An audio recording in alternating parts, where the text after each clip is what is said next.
کہہ کے پوری امت مسلمہ کو یہ بتا رہی ہے، پوری امت محمدیہ صلی اللہ علیہ وآلہ وسلم کو بتا رہی ہے، وَلَا إِنِ اتَّبَعْتَ، اگر آپ پیروی کریں اہواءہم، ان کی خواہشوں کی، بعد الذی، بعد اس کے، جاءک من العلم، آپ کے پاس آ گیا علم، یعنی آپ اور آپ کے ماننے والے نبی سے تو توقع ہی نہیں ہو سکتی، کسی بھی نبی سے اور پھر امام الانبیاء سے، کہ اگر آپ ان کی اتباع کریں جو یہ چاہتے ہیں. جیسے مشرکین تھے، وہ کہتے تھے ہمارے ساتھ کچھ لو اور دو کچھ کر لیں، کو ہم آپ کی مانتے ہیں، کچھ آپ ہماری مان لیں، لیکن اللہ کا فیصلہ اٹل ہے، ان کی نہیں ماننی، صرف اللہ کی ماننی ہے. تو یہاں بھی شاید یہود کے علماء نے کوئی ایسی بات کی ہو جس کے جواب میں اللہ کی ذات نے قرآن میں یہ فرمایا کہ اگر آپ بھی پیروی کریں ان کی خواہشات کی، یہود اور نصارہ کے علماء کی اور ان کی خواہشات کی، بعد الذی، اس کے بعد کہ جاءک من العلم، آپ کے پاس علم آ گیا، آپ کے پاس علم وحی آ گیا، آپ کے پاس قرآن آ گیا، ما نہیں ہے لکا، آپ کے لیے، من اللہ، اللہ کی ذات سے بچانے والا، من ولی ولا نصیر، نہ کوئی آپ کا کوئی دوست ہو سکتا ہے اور نہ کوئی مددگار ہوگا اللہ کے مقابلے میں آپ کو بچانے والا. تو میرے عزیزو، آپ یہ بات سمجھیں کہ جب اللہ اپنے حبیب صلی اللہ علیہ وآلہ وسلم سے یہ بات کر رہی ہے کہ اگر آپ بھی ان کی خواہشات کی پیروی کریں، ان کی مرضی کے مطابق چلیں اور اللہ کا جو قرآن میں حکم ہے اس کے مطابق نہیں چلیں گے، تو کوئی بھی اللہ کے مقابلے میں مددگار نہیں ہو سکتا. یہ ایسی بات ہے کہ گھر میں جو انسان کو سب سے پیارا لگ رہا ہوتا ہے یا سب سے چھوٹا ہوتا ہے، انسان کہتا ہے کہ کسی بات سے منع کرتا ہے تو انسان ان کو سمجھانے کے لیے کہتا ہے کہ اگر یہ بچہ بھی اگر غلطی کرے گا تو اس کو بھی سزا ملے گی. مطلب کہنے کا یہ ہوتا ہے کہ اس نے کرنی نہیں، وہ تو ابھی معصوم ہے، لیکن اگر باقی بھی کریں گے، یعنی اس کو بھی استثناء نہیں دے رہے. تو اللہ کی ذات اپنے حبیب صلی اللہ علیہ وآلہ وسلم کی مثال دے کے ہمیں یہ سمجھا رہی ہے کہ آج بھی اگر ہم یہود و نصارہ کی مرضی کے مطابق چلیں گے، اپنے قرآن کو چھوڑ دیں گے، نبی کریم صلی اللہ علیہ وسلم کے دین کو چھوڑ دیں گے، اللہ کے حکموں کو چھوڑ دیں گے اور دنیا کی منفعت کے لیے، کیونکہ یہود کے علماء اور نصارہ کے علماء تو دنیا کی منفعت میں انہوں نے اپنا دین بیچا ہوا تھا، اپنی کتابیں بیچی ہوئی تھی، اپنی کتابوں میں تعریف کی ہوئی تھی. تو آج اگر ہم ان کے پیچھے چلیں گے، ان کی مرضی کے مطابق، جیسے کہ آج کل ہو رہا ہے کہ ان کی مرضی کے مطابق ہم اپنے ملک سے سود ختم نہیں کر رہے، کہتے ہیں ہم دنیا میں چل نہیں سکتے. بھائی اللہ کی ذات جب کہہ رہی ہے پھر چل سکتے ہیں یا نہیں چل سکتے، یہ اللہ بہتر جانتا ہے ہمارے ان عقل مندوں سے. اسی طریقے سے اور دنیا میں کئی چیزیں ہوتے ہیں، شراب کے پرمٹ مل رہے ہوتے ہیں کہ یہ غیر ملکیوں کو دینے پڑیں گے کیونکہ اس کے بغیر ترقی نہیں ہو سکتی. وہ ہمارے ملک میں آئیں گے، کہیں گے جب اللہ کے خلاف قانون کریں گے تو بنائیں گے، اس پہ عمل کریں گے، ملک کے اندر فیکٹریاں لگانے کی اجازت دیں گے، ان سے ایکسائز ڈیوٹیاں اور ٹیکس وصول کر کے اپنے گورنمنٹ کے خزانے میں جمع ہوں گے، تو سارے حلال کو بھی ہم حرام کر لیں گے یا نہیں کر لیں گے. تو یہ اللہ کی بات اللہ ہمیں یہ بات سمجھا رہے ہیں کہ اگر ان کی خواہشات کے پیچھے اپنے معاشرت کو، اپنے معاشیات کو، اپنی عبادات کو اگر بدل لو گے کہ دین جیسے وہ سمجھتے ہیں رکاوٹ ہے. آج ہمارے یہاں مسلمانوں میں بھی ایسے لوگ پیدا ہو گئے ہیں جو کہتے ہیں کہ دین دنیا کی ترقی میں رکاوٹ ہے، اس کے بغیر جو ہے وہ زیادہ اچھی ترقی ہو سکتی ہے، فلاں ملک نے کی ہے، فلاں ملک نے کی ہے. میرے بھائیو، اگر ہمیں یہ بات سمجھ آ جائے کہ ہماری ترقی، ہماری کامیابی اس دنیا میں بینک بیلنس بنانے میں نہیں ہے، گھر بنانے میں نہیں ہے اور کسی چیز میں نہیں ہے، ہماری ترقی اس میں ہے کہ ہم آخرت میں دوزخ سے بچ جائیں اور جنت میں جانے والے بن جائیں. ہمیں تو اللہ اور اللہ کے رسول صلی اللہ علیہ وآلہ وسلم نے یہ سکھایا ہے. بے شک دنیا میں تنگ دستی سے گزارا ہو جائے، دنیا میں مشکل سے گزارا ہو جائے، یہ انسان کو قابل قبول ہونا چاہیے. تو اللہ کی ذات کہہ رہی ہے کہ ان کے اگر خواہشات کی جس نے بات مانی تو اللہ کے حبیب بھی اگر مانیں گے تو ان کا کوئی مددگار نہیں ہوگا، تو باقی ان کی امت کس بات کی مولی ہوگی. یہ بڑی سمجھنے والی بات ہے. آج ہم ان ساری سازشوں کا شکار ہو رہے ہیں، لیکن غلطی ان کے نہیں ہے، غلطی ہماری ہے. ہم اتنے انجان، ہم اتنے بیوقوف کیوں بنتے ہیں ان لوگوں کے ہاتھوں میں، صرف دنیا کے منفعت کے لیے، دنیا کے فائدے کے لیے، اپنی فوٹو اخبار میں یا کسی چیز میں لانے کے لیے ہم اس حد تک چلے جاتے ہیں. آپ لوگ دیکھتے ہیں چھوٹے چھوٹے ویڈیوز، کلپس، فوٹوز ایسے بن جاتے ہیں کہ اس پہ شیطان بھی شرماتا ہے اور ہم اپنے آپ کو کہتے ہیں مسلمان ہیں. اللہ ہمیں معاف فرمائے. الذین، وہ لوگ، آتیناہم الکتاب، جن کو ہم نے کتاب دی، یتلونہ،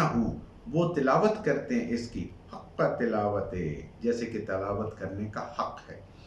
اللہ فرما رہے ہیں کہ ان لوگوں کو، یعنی پہلے جو یہود اور نصارہ تھے وہ بھی، اور آج قرآن ہم نے جن لوگوں کو عطا کیا ہے وہ اس قرآن کی تلاوت کرتے ہیں اور تلاوت کا حق ادا کرتے ہیں۔ تلاوت کا مطلب ہوتا ہے کہ اس کو سمجھنا، اس کو فالو کرنا، اس پہ عمل کرنا اور اس کی حکمت کو سمجھنا۔ تلاوت کا مطلب یہ ہے، جو تلاوت کا حق ادا کرنا، کہ اس قرآن کو ہم اپنا امام بنا لیں، پیشوا بنا لیں، اپنے ہر مسئلے کا حل جو کچھ اس کے اندر دیا ہوا ہے اس کو آگے رکھیں اور اپنی مرضی کو پیچھے رکھیں۔ اپنے نبی کریم صلی اللہ علیہ وآلہ وسلم کی جو مبارک سنتیں جو آپ نے ہمیں سکھائی ہیں، کر کے دکھائی ہیں، ان کو آگے رکھیں، ان کو امام بنائیں اور خود کو پیچھے رکھیں۔ یہ ہے تلاوت کا حق، یہ ہے سنت کا حق۔ اولئک یؤمنون بہ،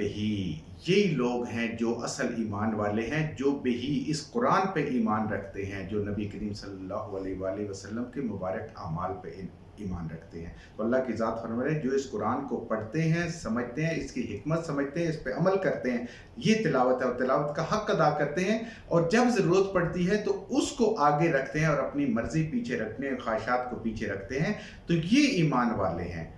وَمَن يَكْفُرْ بِهِ، اور جو کوئی انکار کرے گا اس کا، کس کا؟ اس قرآن کا، اولئک هم الخاسرون، تو ایسے ہی لوگ خسارے والے ہیں۔ اور اللہ کے ہاں میں بار بار یہ کہتا ہوں، خسارہ کیا ہے؟ کہ انسان جہنم میں چلا گیا وہ خسارے میں، جو جہنم سے بچ گیا اور جنت میں چلا گیا وہ کامیاب ہے۔ تو ایسے ہی لوگ جو ہیں وہ خسارے والے ہیں جو اس قرآن کا انکار کرتے ہیں۔ اب پھر وہی بات ہے، کفر بھی دو قسم کا ہے۔ ایک تو یہ ہے کہ قرآن کو ماننا ہی نہیں، جیسے مشرکین مکہ نے نہیں مانا تھا، ان یہودیوں نے نہیں مانا تھا، دل سے مانا تھا لیکن اس پہ عمل نہیں کیا اور اس کو زبان سے اقرار نہیں کیا۔ اور دوسرا کفر یہ ہوتا ہے کہ مانے تو صحیح کہ یہ اللہ کی کتاب ہے، یہ اللہ کے احکامات ہیں اس کے اندر، لیکن جب عمل کی بات آئے تو پتہ ہی نہ ہو کہ قرآن کے اندر کیا لکھا ہوا ہے۔ اگر پتہ چل بھی جائے غلطی سے تو اس کے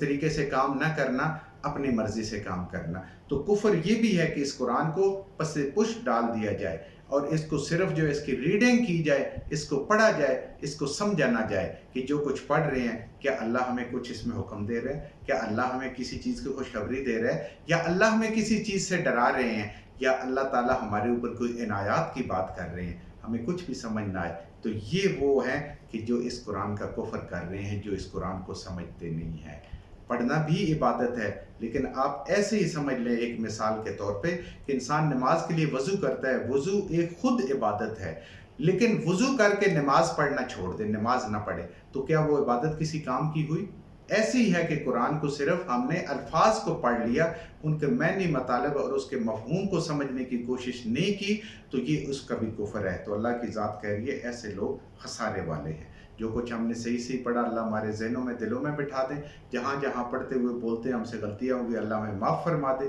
اور ان غلط باتوں کو ہمارے ذہنوں سے، دلوں سے اللہ کی ذات نکال دے۔